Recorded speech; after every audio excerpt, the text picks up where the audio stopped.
The time is now to architect a life of excellence. What will we do? Who will we become? We decide today. This is Learn, Do, Become Radio with April and Eric Perry. Let's move onward and upward together.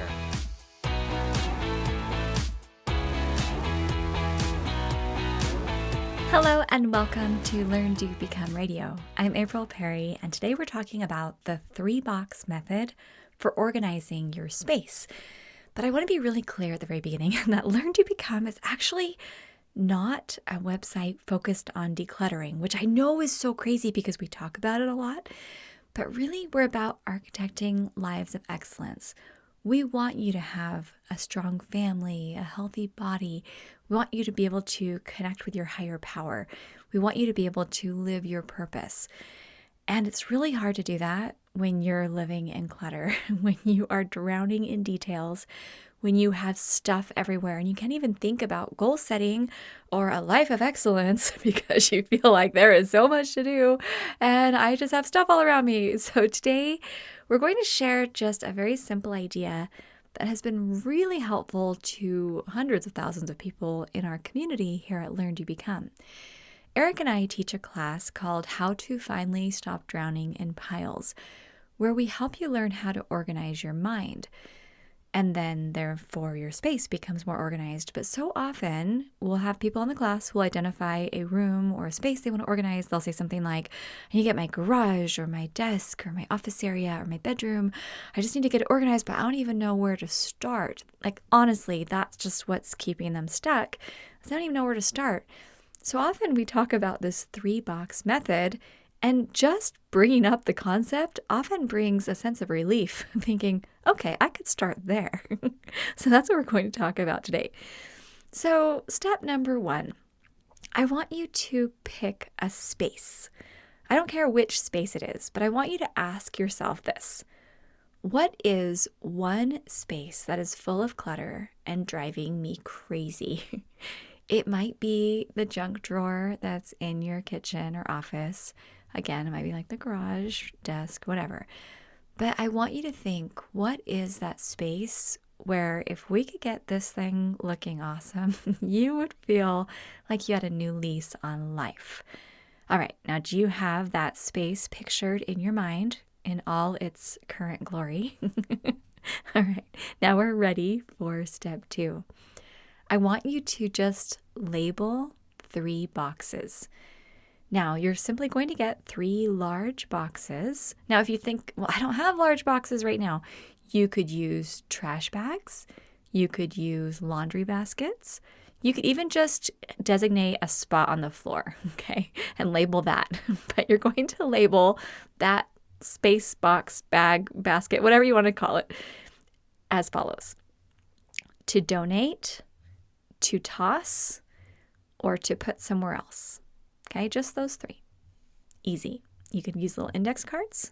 You could use a little piece of paper, post-it note, whatever. Just very simple. To donate, to toss, to put somewhere else. Okay, so far, let's just imagine in our minds, we're sitting in this really messy spot that's driving us crazy. You might even feel a little stressed out even just being near it and thinking about it. Don't worry about it. You're just going to go and we're going to solve the problem. You're going to have your 3 labels, and now you're ready for step 3.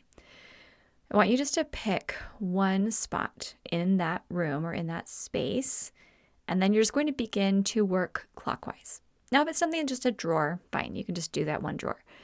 But if it's something like, okay, I'm standing in my office, we're just going to pick one spot, and then we're going to go clockwise. You literally pull everything out of the first spot. It could be a cupboard, a drawer, section of a closet. You're going to put as much as possible into those 3 boxes. Now, first of all, you're going to donate like crazy, because why hold on to something that you don't use when it could bless someone else? If you want to take a photo of it and put that in Evernote, you can label it, then you can visit it virtually anytime you want. But let's donate. Let's get rid of those shoes you haven't worn in 3 years. And there's all kinds of resources online about questions you can ask and how you can decide what to get rid of. But honestly, if you haven't used it in a long time, if it's taking up valuable space, if it's kind of stressing you out to hold on to it, let's donate. Let's bless someone else. Then you are going to toss or recycle everything you can. Even that little mechanical doodad that you thought you'd repair someday. And there's even a lot of things that we keep. Like I had this boom box that I carried with me. We moved with it, I think twice, and it was broken. I think the tape player worked, but the CD player didn't. And I wasn't even using tapes anymore. And it had an AM FM radio. So I thought, well, I'll keep it. But it was huge. And I didn't even like it. And it was broken. And I don't think I could have even donated it because I didn't want broken things when you donate. So let's toss or recycle everything that we can. And then anything that really belongs in a different spot of your home, it's going to temporarily sit in the to put somewhere else box. You're not going to go put it where it belongs at this point because then you're just going to get derailed and you'll find something else you need to do. So you're going to stay in your spot. Just put it in that to put somewhere else box. This includes the streamers that belong with birthday party supplies but somehow ended up in your kitchen cupboard. It also includes the screwdriver that is still sitting on the bathroom counter and the dishes that ended up on your nightstand. Now, if you're having a hard time parting with your clutter, I did a podcast, episode 49, about Marie Kondo's awesome book, The Life-Changing Magic of Tidying Up. She recommends you simply keep the items that spark joy. So instead of keeping items that you feel guilty if you throw away or that you might need someday, you're going to get rid of as much as you can and just keep that which sparks joy. I promise you, you won't regret it.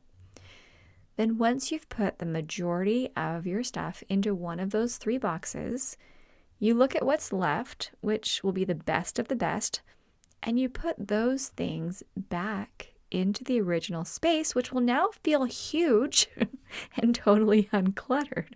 Isn't that lovely? All right, step number 4. Now it's time to empty those boxes.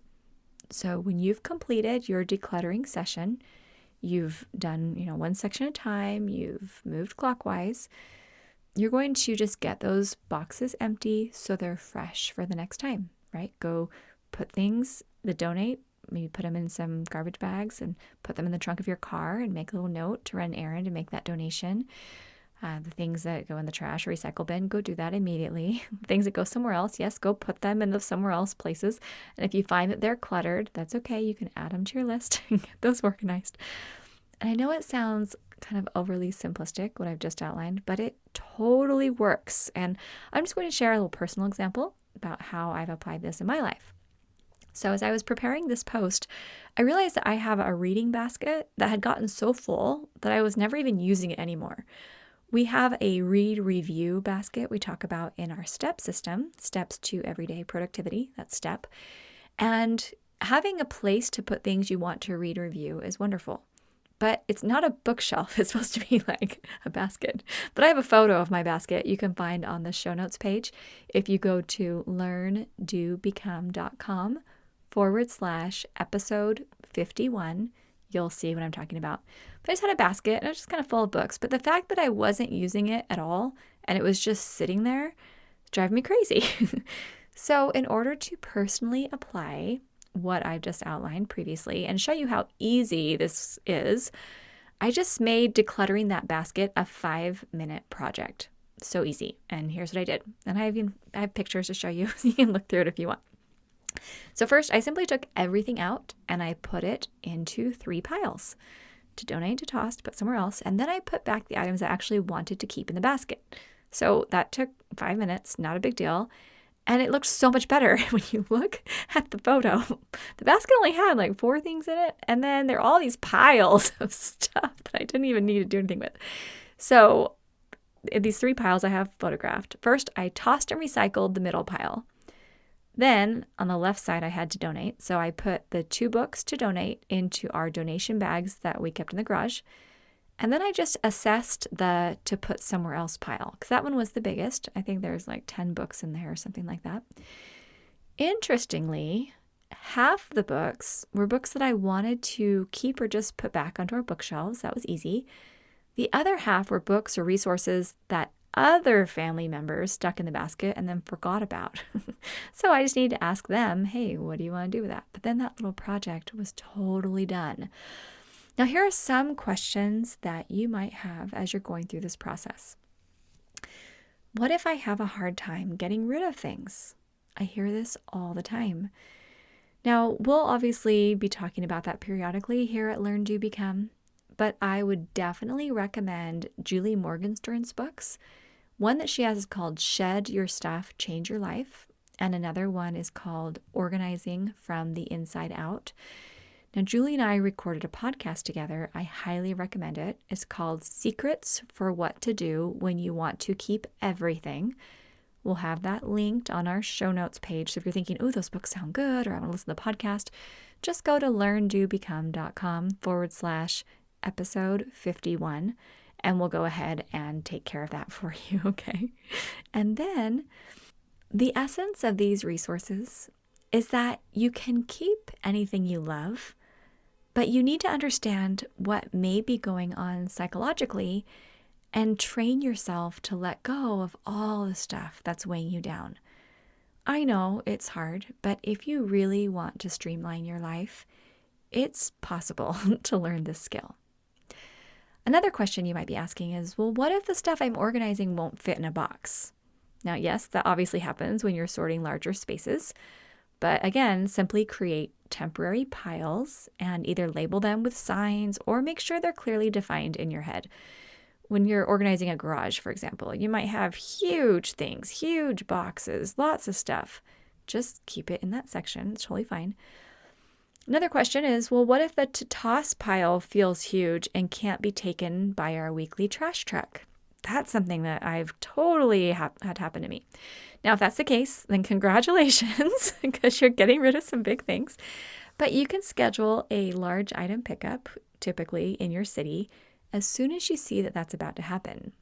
In our town, we get 3 of those a year, and it feels amazing to pile up all those broken things on the curb.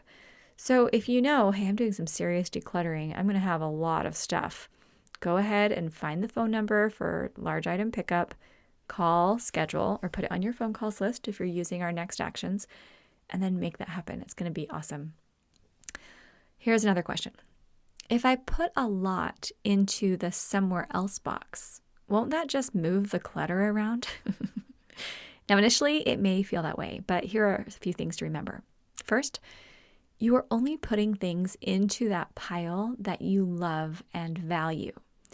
Alice Osborne is the author of one of my favorite decluttering books called It's Here Somewhere. And again, I have a link to that on our show notes page. And she suggests that you ask these questions. Do I like it? Do I use it? Do I need it? And do I have room for it? Such good questions. The things that you're putting somewhere else are the keepers, so you will have space soon. Second, you're going to put these things where they make sense. Now, I don't know why we do this, but we end up sticking random items into random places and then we can never find them. So as I'm putting things into better spots, here's what I ask. If I were to look for this, like in the future, where would I go? Let's imagine myself 6 months down the road and I'm looking for painter's tape. Where would I go for that? Would I go in the kitchen drawer? Would I go in the garage? Would I go in my desk drawer? Where would I look for it? And then that's where I put it, where I would usually look for it. And then third, if you move that item to a spot that you haven't yet decluttered, it will feel like one more thing heaped onto the pile, but it's only temporary. Because as you're working through your home or office, once you get to that spot and you do the 3-box sorting method, those items will be some of the select few that will stay. A lot of the stuff that's currently there is going to be recycled or donated or put somewhere else. But here's the thing. You have important things to do. And clutter doesn't need to stand in your way. There are much better uses for your physical and mental energy.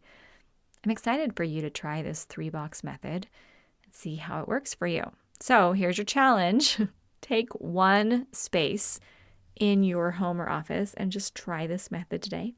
Then come back to the show notes page and share in the comments how it went. And if you want to send us a photo, please do. It's so fun. If you have not yet attended our free class, it's at learndobecome.com/step. We are working on 25,000 step command centrals. I was helping my teenage son the other day organize his room. He had a bunch of papers and he sat down. He's like, Mom, I don't know what to do with these papers. And I said, honey, do you know that this is what Dad and I do for a living? We teach people what to do with papers. Let's do it.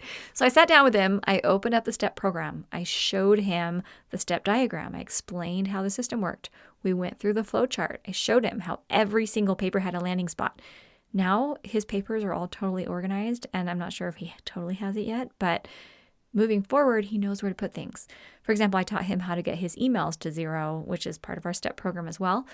When he was, 12, when he got his email account, he's kept his emails at 0 for the last 4 years. He can totally do that. Now that I'm teaching him how to organize papers and where to put those, he's got that. Or he will. We'll practice a little more. But it's so fun when you know where to put things, you know how to organize things, and it feels amazing. So if you haven't yet learned about our 25,000 Command Central Challenge, come to learndobecome.com/step25K. So I've given you 3 URLs for today. All of the links that I've talked about will be on the show notes page. So if you're just going to pick one, go to learndobecome.com/episode 51. So happy you're here. Have an amazing day. Please do share this podcast with your friends. And the other thing I would love to ask is if you would please rate and review the podcast. But I don't want the review to be just about me or Eric. I would prefer that you leave a review as a report back on what you specifically accomplished in your life as a result of what you heard today. So you can go on to iTunes, and we even have, if you go to learndobecome.com/podcast, we have instructions on how to leave a review if you don't know how to do that. But I'd love for you just to report on something that you did. Celebrate your achievements. Celebrate getting out of this clutter and how you are moving forward each day to architect a life of excellence. We are so grateful for you. We are here for you, and we wish you the best. Have an amazing day. We'll see you soon at learndobecome.com.